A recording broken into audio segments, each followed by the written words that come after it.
Hey, good evening, YouTube. How y'all doing? This your boy Rob Thomas Jr., and this is the real news. Once again, the day is Wednesday, January 2020, and I'm gonna be very brief in this video, but we got some breaking news for y'all. Now, Donald Trump just got on national television and addressed the country. Basically, Donald Trump was actually looking for a way out because he knew he screwed up when he ordered that assassination strike on General Soleimani.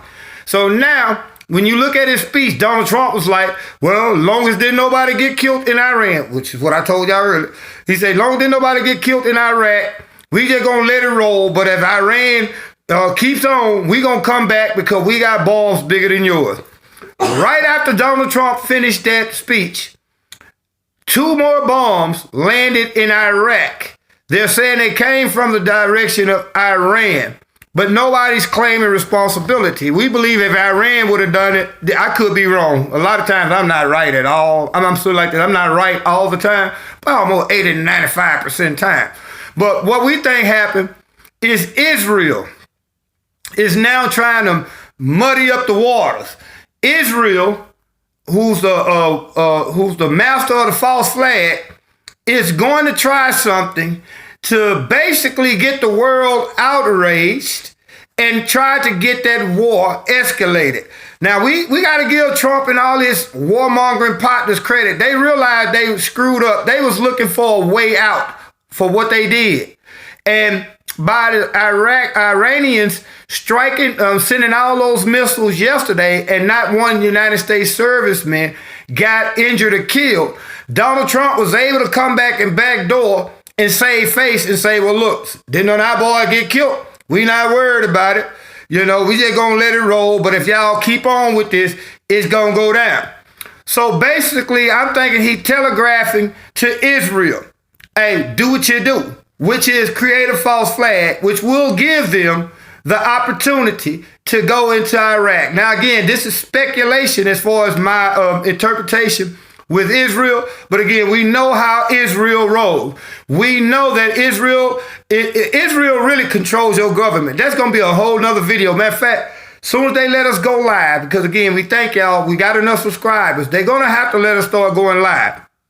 But soon as we start going live, we're going to do at least 2 videos. We're going to do at least 1 video every day. For real. And it might be at a specific time where everybody can sit back and watch it and leave a comment. But we're going to start doing it. And our next video, our first video that we're going to do live, is showing you the connection between Israel and the United States. You all think our politicians here in our country make the decisions? No. Israel, the country of Israel, the lawmakers, the politicians in Israel controls your government. And a lot of the reason why they control your government because they got secrets on your government. Think I'm lying? Look at Jeffrey Epstein. You got to realize Jeffrey Epstein was a spy for the Mossad, the Israelis' intelligence agency. That's their version of the CIA. Jeffrey Epstein was basically getting your politicians here in America caught on camera and compromised the situation with little girls. And he was able to blackmail them. And Israel used that against your politicians. That's why the Israeli lobbyist is the biggest lobbyist group in America. They control your American politics. But we know the game that Israel and America play. Just go back and study the USS Liberty. What happened, how Israel sank that ship in order to get the United States to help them go along in another war. So again, we're just speculating on this. We're going to see how it turns out. If Iran does not come out publicly and say that they are responsible for shooting those rockets at the United States military base, or no other group that's not tied to Israel does not come out and claim responsibility, we still have to ask question. Is Israel behind it? Because Israel is the biggest fermenter of dissent in the history of the world.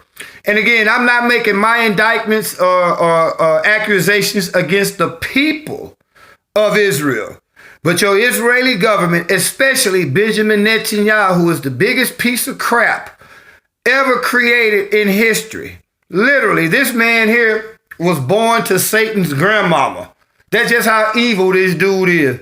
And guess what? He controls Donald Trump. So if Netanyahu creates a false flag, Donald Trump is going to rush in on it, and he's going to use that as his excuse to go to war. Hey, y'all keep subscribing, man. We want to make it to the point where YouTube can't stop us no more. Since we got our 1,000 and we just waiting on, I guess you could say, the process to go through so we can start going live, we want to try to get 1,500 subscribers within the next 4 days. Share these videos. If you like what we're talking about, thumbs up. Even if you don't like it, hit the thumbs down, because that lets YouTube algorithms know that people have found our site. They are watching it. They're tuning in and listening. We thank y'all for y'all support. Y'all be blessed.